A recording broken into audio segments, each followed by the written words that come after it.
Mi hermano cambió las cerraduras de la casa de mis padres después del funeral para echarme. No sabía que el testamento que escondía era su propia trampa. La llave no giró. Lo intenté de nuevo, aplicando un poco más de fuerza, pero el mecanismo de la cerradura se sentía sólido, extraño, muerto. El frío metal de la puerta de roble que había cruzado miles de veces me pareció de repente la entrada a una fortaleza enemiga. Ya no vives aquí, Marcos. La voz de mi hermano Ricardo vino desde la ventana del salón. Estaba allí, de pie, con una copa de vino en la mano, como si estuviera observando una obra de teatro. Apenas habían pasado 48 horas desde que habíamos enterrado a nuestra madre, junto a nuestro padre. ¿De qué estás hablando?, le pregunté, mi voz sonando hueca en el silencio de la tarde. Él sonrió, una sonrisa tensa y sin alegría. Estoy tomando el control. Papá y mamá me dejaron a cargo. Tú no hiciste nada por ellos en los últimos años, no mereces nada. Así que coge tus cosas del porche y lárgate. En el porche había 2 cajas de cartón con mis libros y algo de ropa. Había cambiado las cerraduras mientras yo estaba en la funeraria arreglando los últimos papeles. Crecía la sombra de mi hermano mayor, Ricardo. Él era el sol, brillante, ruidoso, el centro de atención. Yo era la luna, un satélite silencioso que solo reflejaba su luz. Ricardo nació para el éxito. Siempre fue el mejor estudiante, el capitán del equipo, el que se graduó con honores de la escuela de negocios y consiguió un trabajo en una firma de inversiones antes incluso de lanzar el birrete al aire. Yo, en cambio, era el artista, el soñador. Elegí estudiar historia del arte, una decisión que mi padre, un hombre pragmático, nunca entendió del todo. No se puede comer de los cuadros, solía decir. Nuestros caminos se bifurcaron drásticamente. Ricardo se casó con una mujer de buena familia, compró una casa en el mejor barrio y tuvo 2 hijos perfectos. Su vida era una postal de éxito. Yo, después de unos años intentando abrirme paso en el mundo de las galerías, volví a nuestra ciudad natal para trabajar como profesor en el instituto local. Para mi familia, especialmente para Ricardo, mi regreso no fue un acto de vocación, sino la admisión de un fracaso. Cuando la salud de mis padres empezó a declinar, la brecha entre nosotros se convirtió en un abismo. Mi padre, diagnosticado con Parkinson. Mi madre, con una insuficiencia cardíaca que la dejaba sin aliento al menor esfuerzo. Ricardo vivía a 20 minutos, pero sus visitas eran breves, cronometradas, como las de un ejecutivo revisando una sucursal poco rentable. Llegaba con su coche de lujo, preguntaba si necesitaban algo, les daba una palmada torpe en la espalda y se iba a su siguiente reunión importante. Mi vida, en cambio, se reconfiguró en torno a ellos. Yo era quien los llevaba a sus interminables citas médicas. Yo era quien se sentaba con mi padre durante horas, ayudándole a comer cuando sus manos temblaban demasiado. Yo era quien le leía a mi madre por las noches, cuando la ansiedad no la dejaba dormir. Yo conocía el nombre de cada una de sus pastillas, el olor de su casa al amanecer, el sonido de su respiración dificultosa en el silencio de la noche. No lo hacía por obligación. Lo hacía porque eran mis padres. Y en su fragilidad, finalmente, encontré la conexión que nunca habíamos tenido. En esos años, Ricardo me llamaba a veces. No para preguntar por ellos, sino para darme órdenes. Asegúrate de que papá tome su medicación a las 8 en punto. Mamá necesita comer más verduras, contrólala. Hablaba como si yo fuera un empleado. Y yo, por evitar conflictos, por proteger a mis padres de nuestras tensiones, simplemente decía, sí, Ricardo. No te preocupes. Cuando mi padre murió, Ricardo organizó un funeral fastuoso. Dio un discurso conmovedor sobre el hombre increíble que fue su padre, salpicado de anécdotas de una infancia que yo apenas reconocía. No mencionó ni una sola vez los años de enfermedad.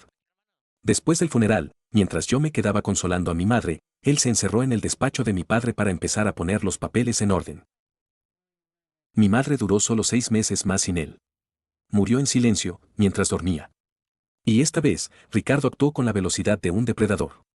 Antes incluso de que se publicara la esquela, ya estaba hablando de tasaciones, de la venta de la casa, de liquidar las cuentas. Fue entonces, 2 días después del entierro de mi madre, cuando encontré la cerradura cambiada.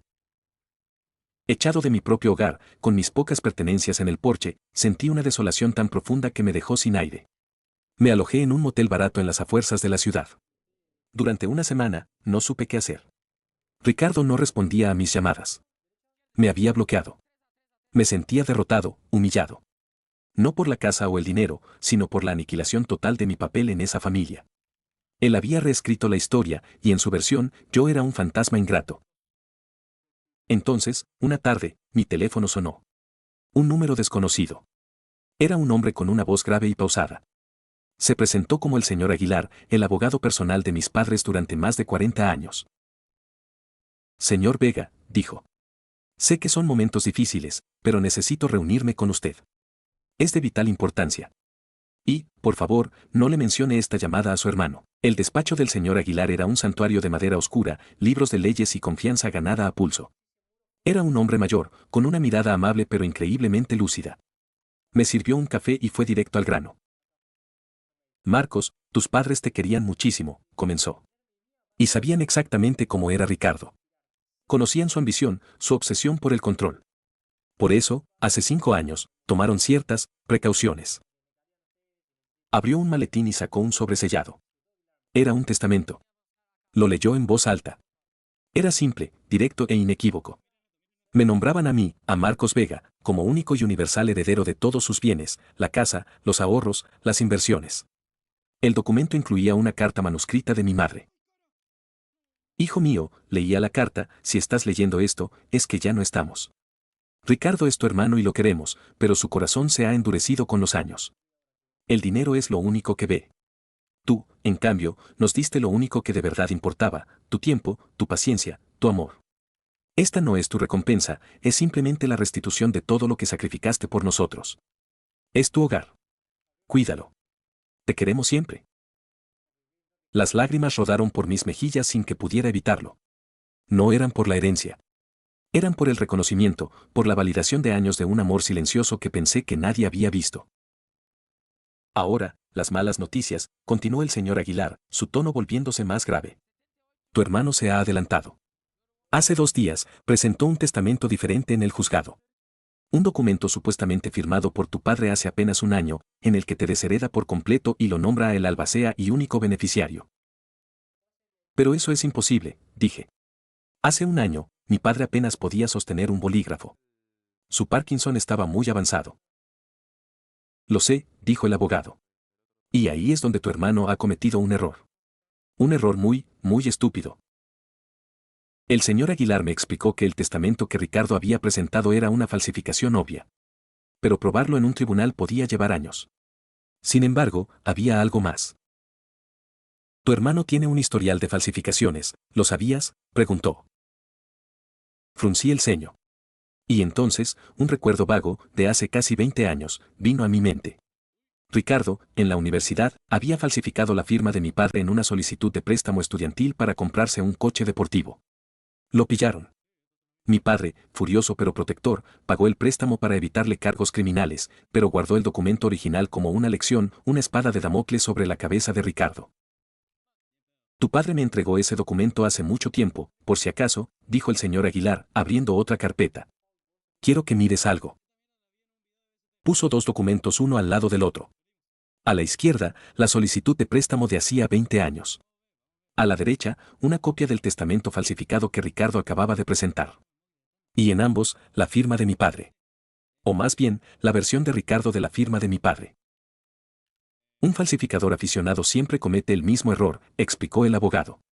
No imita la firma real, sino su propia memoria de la firma. Y tu hermano tiene un tic muy particular. Fíjate en la R de Ricardo, el apellido de tu padre. Siempre le añade un pequeño bucle en la base. Un floreo que tu padre nunca, jamás, hizo. Eran idénticas. La firma de la estafa universitaria de hacía 20 años y la firma del testamento fraudulento eran la misma falsificación, con el mismo error distintivo. Ricardo, en su arrogancia, había usado su propia firma falsa patentada. No solo vamos a impugnar el testamento, dijo el señor Aguilar con una sonrisa helada. Vamos a presentar cargos criminales por fraude y perjurio. Y vamos a hacerlo de la forma más pública posible. El plan se puso en marcha. Dejamos que Ricardo continuara. Lo vimos poner la casa a la venta, contratar a agentes inmobiliarios, empezar a organizar una venta de bienes para vaciar la casa de los recuerdos de mis padres. Programó un evento de puertas abiertas para compradores potenciales para el sábado siguiente. Sería su gran momento de triunfo. Y sería su caída. Llegué a la casa ese sábado por la tarde. Estaba llena de extraños, amigos de Ricardo, gente rica paseando por las habitaciones de mi infancia, tasando los muebles, comentando sobre el potencial del jardín. Ricardo me vio entrar y se dirigió hacia mí como una locomotora. ¿Qué demonios haces aquí?, Te dije que te largaras, siseó, intentando agarrarme del brazo. He venido a mi casa, Ricardo, respondí con calma. Detrás de mí, entró el señor Aguilar, seguido de 2 oficiales de policía. El silencio se extendió por la casa como una onda expansiva. ¿Qué es esto?, tartamudeó Ricardo. Esto, señor Vega, dijo el abogado con voz clara y resonante para que todos oyeran, es una lección sobre la verdad. El señor Aguilar, con una calma teatral, explicó la situación a los presentes. Presentó una copia del testamento auténtico. Ricardo se rió, una risa nerviosa y aguda. Eso es basura. Un invento de este fracasado. Yo tengo el testamento real, el último. Mostró su propio documento como si fuera un trofeo. Excelente, dijo el abogado. Ahora todos podemos comparar. En una tableta grande, proyectó las 2 firmas, la de la vieja estafa y la del Nuevo Testamento. Y explicó, con la precisión de un cirujano, el pequeño bucle en la R. La prueba era irrefutable, vergonzosa, absoluta. Vi cómo la cara de la esposa de Ricardo se descomponía. Vi a sus amigos ricos apartarse de él, como si tuviera una enfermedad contagiosa. Ricardo Vega, dijo uno de los oficiales, dando un paso al frente. Queda detenido bajo sospecha de fraude, perjurio y falsificación de documentos. Mientras le ponían las esposas, Ricardo me miró. Su rostro no era de rabia, sino de pura y abyecta humillación. Me has destruido, susurró. Lo miré, no con triunfo, sino con una profunda y amarga tristeza por el hermano que podría haber sido. Yo no te he destruido, Ricardo, le dije. Solo he desenterrado la verdad. La misma verdad que nuestros padres conocían. La misma verdad que has intentado pisotear toda tu vida. Los oficiales se lo llevaron. La gente se fue en silencio. Me quedé solo en el salón de mi casa, con el señor Aguilar. El sol entraba por la ventana, iluminando las motas de polvo que bailaban en el aire. No me sentía rico. No me sentía victorioso. Solo sentía paz. No heredé una casa, ni unas cuentas bancarias. Heredé la última voluntad de mis padres, la prueba de su amor y la verdad que mi hermano intentó enterrar para siempre. Cuando la justicia y la venganza se cruzan en el camino de la traición familiar, ¿es posible salir del fuego sin oler a humo? Para más historias que te harán cuestionarlo todo, síguenos. Cada historia debe sentirse como una confesión real que solo podría contarse una vez en la vida.